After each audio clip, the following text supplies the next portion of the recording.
నా పేరు కాళ్ళూరి కృష్ణమోహన్, ఆమ్ ఆద్మీ పార్టీ రాష్ట్ర అధికార ప్రతినిధి, కాకినాడ జిల్లా కార్యదర్శి. దేశవ్యాప్తంగా కార్పొరేట్ శక్తులకు కార్మిక లోకాన్ని పూర్తిగా దాసోహం చేసే రీతిలో గతంలో నల్ల చట్టాలు తెచ్చి వ్యవసాయ చట్టాలని దేశమే రుద్ది క్రమంలో బొక్కబోల్లా పడ్డారు నరేంద్ర మోడీ గారు. మరొకసారి అటువంటి ప్రయత్నం చేస్తున్నారు కనుక కార్మిక లోకం అంతా కూడా ఏకోన్ముఖులై మనం అందరం పోరాటం చేసి ఈ 4 లేబర్ కోడ్లని వ్యతిరేకించాలి. ఎందుకంటే 1936 బ్రిటిష్ గవర్నమెంట్ లోనే మనం ట్రేడ్ యూనియన్ చట్టాలు తెచ్చుకున్నాం. ట్రేడ్ యూనియన్ చట్టం ద్వారా ఇక మన యొక్క హక్కులు కాపాడుకునే క్రమంలో అంబేద్కర్ గారి ఆలోచన ప్రకారం భారతదేశ స్వతంత్రం వచ్చిన తర్వాత ఈ చట్టాలు మార్పు చేసుకుంటూ వచ్చాం. వేతన చట్టం 1936లో వచ్చింది. 1948లో కనీస వేతనాల చట్టం వచ్చింది. అలాగే సమాన వేతన చట్టం, సమాన హక్కులు అనే చట్టం ప్రకారం మనం ఏంటంటే 1965లో తీసుకొచ్చాం.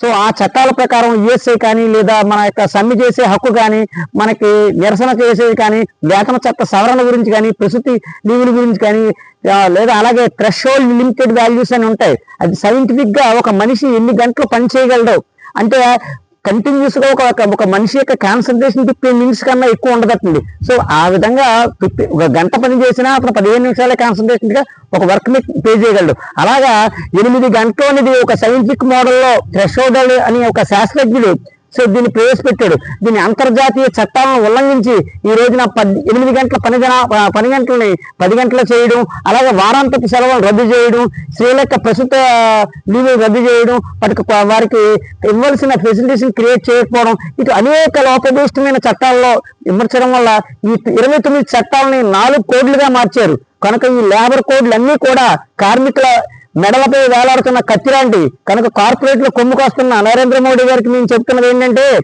ఆమ్ ఆద్మీ పార్టీ ద్వారా మేము విజ్ఞప్తి చేస్తున్నాం, ప్రజా రంజకమైన పరిపాలన చేయండి. కార్మికులు లేకపోతే అసలు కంట్రీయే లేదు. కనుక కార్మిక లోకాన్ని మీరు కాపాడి దేశ భవిష్యత్తుని, అలాగే తద్వారా ప్రపంచ భవిష్యత్తుని, కార్మికులందరినీ కూడా సంరక్షించుకోవాల్సిన బాధ్యత, వారి యొక్క బాబోగులు చూసుకోవాల్సిన బాధ్యత ప్రస్తుత ప్రభుత్వాల మీద ఉంది. కనుక ఈ కూటమి ప్రభుత్వం కాలకోట విషయంలాగా పరిపాలన చేయకూడదని విజ్ఞప్తి చేస్తూ మేము డిమాండ్ చేస్తున్నాం, ఈ చట్టాలు ఉపసంహరించుకోవాలని.